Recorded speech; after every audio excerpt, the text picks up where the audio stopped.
Hello incels and femcels, and this video we're going to be comparing Chasca's investments. We're going to be comparing her weapon to her constellations, and we're going to see which one of them you should pick first when you're wishing for Chasca. I'm going to help you decide which is the right path to go to. Before we continue with that though, if you're trying to whale on Chasca, you're going to need a lot of Primo Gems and Genesis Crystals, and the best way to get them is going to be throughout Lootbar GG. Lootbar is a game top-up website where you can buy different games currencies, including Genshin Impact. It's very safe and secure, and it's also cheaper than the official game stores. For example, if you click the link in the description, you go to Genshin Impact, you can pick an offer. I'm going to pick this offer right here. In the official game store, it's going to cost me around $50. On Lootbar, it's around $40.50. And it can be even less with other coupons and stuff like that, like the 8% discount coupon for new customers. That means I saved almost $10, which is super good. Lootbar, you can always save up to 20% in a lot of good deals. But yeah, just pick the offer, put your user ID and your region, click on top up now, and then you just pay, and then you just wait a couple of minutes and the Genesis Crystals are going to be in your game. Those are some of the latest reviews you have from Lootbar. Click the link in the description and top up now. Alright, so back to the video, we're going to start off with your signature weapon. Your signature weapon in general is just going to give you a good amount of crit damage as a substat. It's also going to give you a high base attack, which is super good with Chasca. It's going to give you a good attack increase when you swirl, which you're probably going to be doing with Chasca. And then it can give you 48% charge attacks damage bonus, which is super good because this is the source of most of your damage. And then finally, it can give you up to 24% elemental burst damage bonus, which is also decent. So yeah, her signature weapon is going to be pretty good. It's going to give her a lot of things that she's just going to need. And obviously that's going to translate into higher damage. If we compare this weapon to her general best weapons, for example, like the First Magic Guide, the Aqua Simulacra, for example, or free-to-play option, for example, the Flower Weathered Feather, these weapons are all going to be around the same in general. And her signature weapon is going to be around like 20% better than all of them. It depends. It can be a little less or more, but in general, this is the number you're gonna see. If you don't have these three weapons, which are like her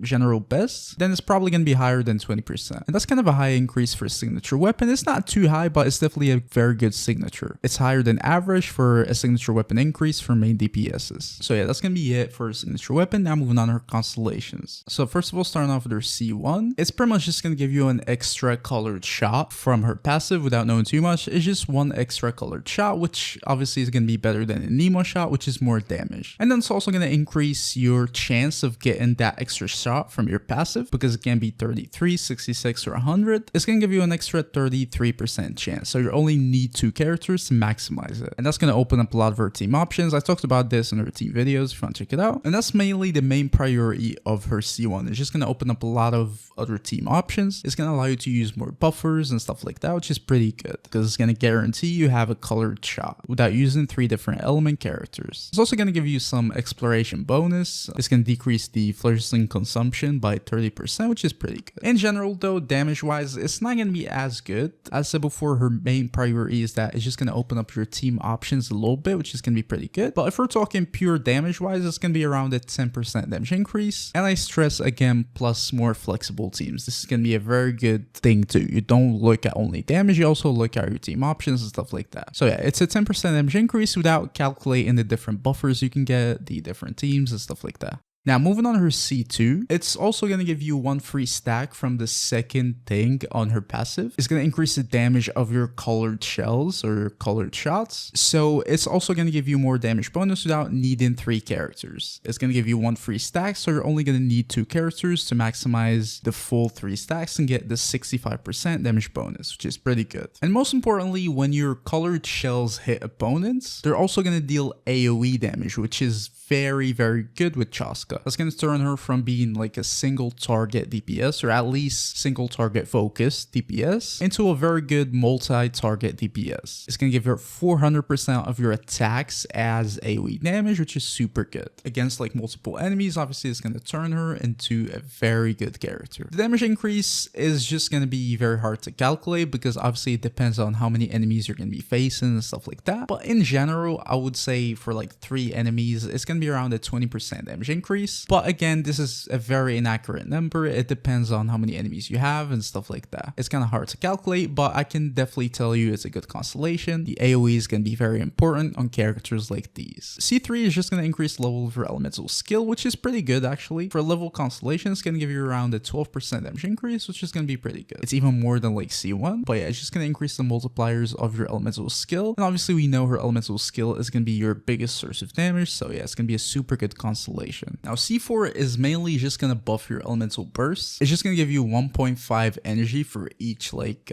hit from your elemental burst, which is going to be pretty good for energy. It's probably going to give you full uptime on her elemental burst because usually you're not going to get that, but it doesn't matter anyways because your elemental burst is not going to be a big source of your damage. It's also going to convert your elemental burst into AoE, which is pretty good, but you already have the AoE on your skill from C2, so it's going to be kind of unnecessary. The damage increase from C4, I would say is probably going to be around 5%, but it's the same thing about C2. The damage increase is going to be kind of inaccurate because you never know. It depends heavily on how many enemies are on the field, but in general, I would say it's just unnecessary. You already have enough AoE from your C2, so it's just whatever. C5 is just level of your elemental burst, so it's just going to increase the multipliers of your elemental burst. It's just going to be so bad. Your elemental burst is going to be a very low source of your damage anyways, so C5 is going to be around like 1% damage increase, I guess, or something around that. And then finally C6, when you charge your elemental skill, the charge time is going to be decreased, which is pretty good. And then after you gain one colored bullet from your passive, you're going to gain the fatal rounds effect. With this effect, the next time you use your elemental skill, you're going to gain instant charge shots. 6 shots are just going to be charged instantly without needing to wait anything, and the crit damage of these charge shots is going to be increased by 120%, which is super good. This effect can be triggered once every 3 seconds. So obviously in general, you can probably fit in more charge attacks with this. I'm not sure how many, but I would think at least one. I would go with one for right now, but possibly more. And also some of them are going to gain 120% crit damage, which is going to increase your damage by a lot. The damage increase for C6 is going to be super huge. It's probably going to be around like 40%, possibly more, maybe a little less if you're not able to fully implement the extra charge attack, if you didn't do it efficiently enough. But in general, it's going to be around 40% damage increase if you fully maximize your charge attacks. But yeah, it's definitely a very good C6. It's one of the good C6s. It's going to up her damage by a huge amount. Alright, so now for the final conclusion, how should you wish? So I would say her weapon is definitely going to be your go-to option. First of all, it gives a little bit more damage than her C1, and also a weapon is going to be good value in general for your account, better than just a constellation. You can use the weapon on other characters, and I'm going to do an extra video dedicated for the weapon alone, but it's going to be a very good versatile weapon. It's going to be pretty decent, at least for some anemo characters, but in general, it's a crit damage stat stick, and it's more damage than C1, so you probably should just pick her weapon over C1. After that, the weapon refinements are kind of meh, so you probably just want to go for the constellation. So you'd want to go C1, then C2 up to like C3. C4 is just bad, same thing with C5, they're just bad, and then C6 is going to be a pretty decent constellation. A good stopping point, I would say you're going to reach like max value at C3. So again, R1 C3 is going to be super good even for whales, and you probably should stop there unless you're going straight to C6, then in that case you can go for it. And after that, obviously you can get the weapon refinements, they're not going to be bad either. For the most value stopping point, I would say probably C2 and R1. C3 is not even going to be that necessary. C2 you're going to gain the AoE and stuff like that. It's going to unlock a lot of stuff. With R1, it's going to be a super good stopping point. And honestly, even at C0, like a free-to-play weapon, she can work. So all of this is just how to wish. I'm not saying you should get all of these. If you want to invest in her a little bit, I'd say just getting her weapon is going to be enough probably. But yeah, that was the video guys. If you enjoyed it, please don't forget to leave a like, subscribe to the channel. Tell me how you're going to be wishing for her in the comments. Peace.